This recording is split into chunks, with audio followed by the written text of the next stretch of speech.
ملکہ معاویہ نے اپنی زندگی گھوڑوں پر اور جنگ کے میدانوں میں گزاری اور اس کا ہتھیار ایک خوفناک قوت تھی جس نے رومی سلطنت کو ہتھیار ڈالنے اور صحرا عرب کی ملکہ کی شرائط کے تابع ہونے پر مجبور کر دیا۔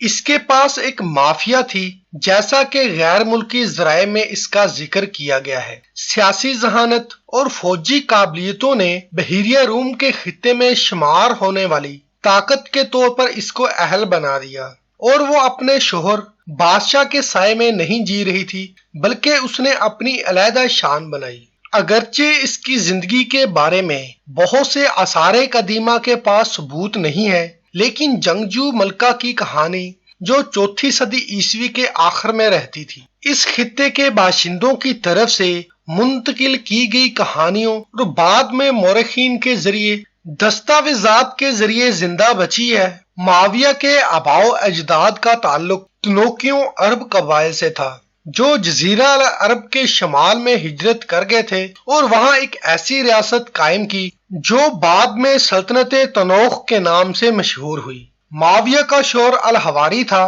جو چوتھی صدی کے دوسرے نصف میں جنوبی شام میں نیم خانہ بدوش تنوخ قبائل کے اتحاد کا آخری بادشاہ تھا۔ معاویہ نے اپنے شوہر الحواری کے ساتھ مل کر تنوخ سلطنت کا تخت سنبھالا تھا۔ وہ 375 عیسوی میں تخت کے وارث کے بغیر انتقال کر گیا۔ معاویہ اپنے شوہر بادشاہ کے سائے میں نہیں رہتی تھیں کیونکہ وہ غیر متزلزل جنگجو تھیں۔ اس نے اپنی بہادری کا ثبوت اس وقت ادا کیا جب وہ سلطنت تنوخ کی خود مختار حکمران بنی، جس میں جزیرہ عرب کے شمال، شام اور اردن کے کچھ حصوں میں تقسیم عرب قبائل شامل تھے۔ اس وقت ویلینیس رومن سلطنت کا حاکم تھا جو آریوسط فرقہ عیسائیت کا ایک فرقہ جو اب باقی نہیں ہے کا پیروکار تھا، اور ویلینیس کیتھولک اور آرتھوڈوکس پر ظلم و ستم ڈھاتا تھا۔ جب حواری کا انتقال ہوا، رومن شہنشاہ کا خیال تھا کہ تنوخ کی بادشاہی کو فتح کرنا اور اس کے لوگوں کو عیسائیت کی طرف مائل کرنا، وہاں اپنے فرقے کی تعلیمات کو عام کرنا آسان ہوگا، لیکن ایسا لگتا ہے کہ وہ غلط تھا۔ یہ خیال کیا جاتا ہے کہ تنوخ قبائل کی اور معاویہ کی قیادت میں ان کی رومی سلطنت کے خلاف بغاوت کی وجوہات زیادہ تر مذہبی تھیں۔ معاویہ صحرا کے عربوں کے ساتھ اتحاد کرنے اور رومن حکمرانی کے خلاف جنگ کی تیاری میں عرب اور شام کی حمایت حاصل کرنے کے لیے اپنے لوگوں کے ساتھ حلب سے صحرا کی طرف روانہ ہو گئی، اور اس نے فوراً ہی شہر سے صحرا کی طرف واپس جانے کا فیصلہ کیا جہاں اس کے لیے اپنے دشمنوں کو شکست دینا آسان تھا۔ وہاں معاویہ نے متعدد قبائل کے ساتھ اتحاد قائم کیا اور عرب اور شام کے بیشتر علاقوں میں رومن حکمرانی کے خلاف لڑنے کی تیاری کرتے ہوئے حمایت حاصل کی۔ 378 کے موسم بہار میں معاویہ نے رومی سلطنت کے خلاف بڑے پیمانے پر بغاوت کا آغاز کیا۔ اس کا مقابلہ اکثر پالمیرا کی ملکہ زینوبیہ کی بغاوت کے مقابلے میں ہوتا ہے جو تنوخیوں سے ایک صدی پہلے تھی، لیکن پالمیرا کی ملکہ کے برعکس ملکہ معاویہ اپنی تمام فتوحات کی خود رہنمائی کرتی اور اپنے جوانوں کے ساتھ مل کر لڑائی میں حصہ لیتی تھی۔ اس کی افواج عرب اور فلسطین میں پھیل گئیں اور مصر کے مضافات میں پہنچ گئیں۔ ہر جنگ میں رومیوں کو شکست دے کر قدیم گوریلا طرز کے جنگی حربے استعمال کرتے ہوئے اس نے حیرت انگیز اور حملہ اور چھاپوں پر بھروسہ کیا، اور اس نے بغاوت کو روکنے کے لیے رومن کی تمام کوششوں کو ناکام بنا دیا۔ معاویہ اور اس کی افواج کھلی لڑائیوں میں رومن کی فوج سے برتر ثابت ہوئیں۔ رومن افواج کے ساتھ ایک لمبی لڑائی کے بعد وہ رومن جنگ کے منصوبوں سے واقف ہو گئی تھی۔ اس طرح انہوں نے فلسطین اور فینیشیا کے رومی گورنر کی افواج کو آسانی سے شکست دے دی، جسے سلطنت روم نے اس بغاوت کو روکنے کے لیے سب سے پہلے بھیجا تھا۔ معاویہ نے ان علاقوں میں لوگوں سے محبت کے ساتھ ساتھ اس کے مقاصد کے لیے ان کی ہمدردی بھی حاصل کی۔ ایسا لگتا ہے کہ مشرق میں رومن کی تمام حکمرانی ختم کر دی جائے گی اور اس کی جگہ ملکہ معاویہ اور اس کے عرب قبائل لے لیں گے۔ رومیوں نے ایک دوسری فورس بھیجی جس کی سربراہی خود مشرق میں رومی افواج کے جنگی کمانڈر نے کی تاکہ وہ کھلی جنگ میں ان کا مقابلہ کریں۔ ملکہ نے ذاتی طور پر اپنی فوجوں کو مارکا ارائی کی رہنمائی کی جس کے دوران وہ نہ صرف ایک قابل سیاسی رہنما بلکہ میدان جنگ میں ایک کامیاب جنگی منصوبہ ساز بھی ثابت ہوئی۔ اس کی فوجوں نے رومیوں کے جنگی طریقوں کو استعمال کیا اور ان کو اپنے روایتی طریقوں سے لڑائی کے ساتھ جوڑا، جس سے کیولری کو تیز اور آسانی سے مہلک اثر کے ساتھ طویل فاصلے تک جانے والے نیزوں کے ساتھ منتقل کرنا آسان ہو گیا۔ رومیوں کو شکست ہوئی اور یہ پہلا موقع نہیں تھا جب کسی عورت نے ان کی تذلیل کی ہو، لیکن اس بار ان کے پاس مقامی فوجیں ان کی مدد کے لیے نہیں تھیں، جیسا کہ ملکہ زینوبیا کے ساتھ ہوا تھا۔ اس بار وہ تنوخ اتحاد کا مقابلہ کر رہے تھے جس نے اس وقت ان کی مدد کی تھی۔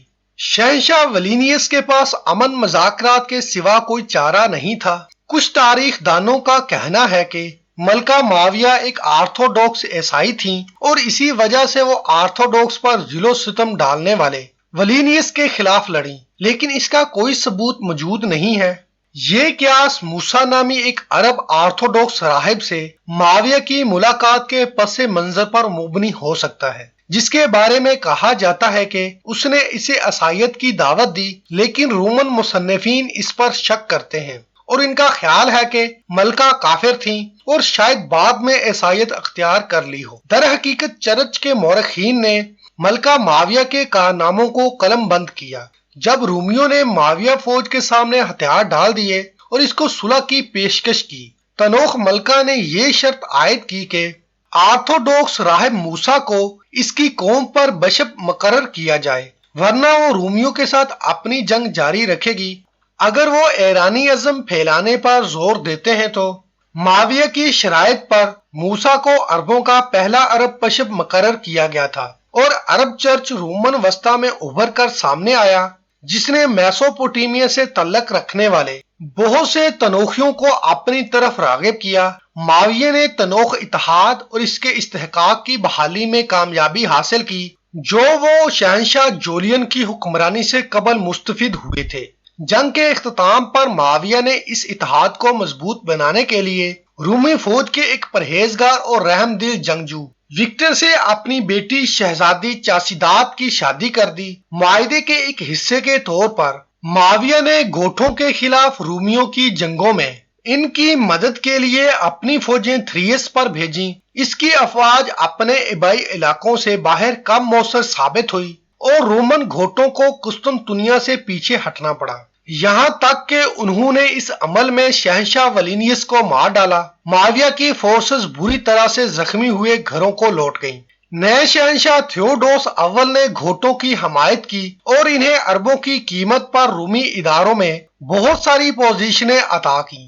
گھوٹوں کی روم سے وفاداری ثابت ہونے کے بعد تنوخیوں نے 383 میں اپنے ساتھ دھوکہ دہی کی وجہ سے روم کے خلاف دوبارہ بغاوت کا اعلان کیا، لیکن اس بغاوت کو جلد ہی ختم کر دیا گیا اور تنوخ رومی اتحاد ہمیشہ کے لیے ختم ہو گیا، بلکہ رومی ایک اور عرب قبیلے یعنی سالے کے لوگوں کے پاس پہنچے۔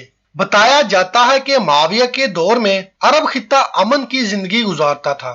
یہ معلوم نہیں ہے کہ معاویہ نے دوسری بغاوت کا حکم دیا تھا یا نہیں، اس کی قیادت کا کوئی ذکر نہیں ملتا۔ یہ جانا جاتا ہے کہ وہ حلب کے مشرق میں قبیلہ تنوخ کے علاقے کے وسط میں خانہ سسر میں فوت ہو گئیں، جہاں اس کی موت کا اندراج 425 عیسوی میں ہوا۔ ملکہ معاویہ کے وجود کی تائید کے لیے کوئی آثار قدیمہ کا ثبوت حاصل کرنا آسان نہیں تھا۔ محلوں میں رہنے والے ملکوں کے برخلاف اور جن کے مجسموں نے باغات اور عوامی چوکوں کو بھرا ہوا تھا، تنوخ خیموں میں رہتے تھے اور معاویہ کے لوگ خانہ بدوش تھے۔ تاہم عرب ملکہ کی کہانی عرب لوک کہانیوں میں امر ہو گئی تھی اور متعدد مورخین نے اس کے بارے میں بات کی تھی، لیکن ان کی کہانی ملکہ زینوبیا سمیت دیگر حکمرانوں کی کہانیوں سے گھل مل گئی تھی، جس نے ہمیں ان کی کہانی کی تفصیلات سے قطعیت تکمیل تک نہیں پہنچایا تھا۔ وہاں جسمانی سراغ جو ملکہ معاویہ کی نشاندہی کرتا ہے وہ حلب کے مشرق میں انصارتھا کے قریب پائے جانے والی تختیاں ہیں جو 425 عیسوی کی ہیں۔ آثار قدیمہ کے ثبوتوں کی کمی کے باوجود زیادہ تر تاریخ دان اس بات پر متفق ہیں کہ یہ خفیہ رانی ایک حقیقی شخصیت، ایک طاقتور حکمران اور قدیم عرب دنیا کی سب سے بااثر خواتین میں شامل تھیں۔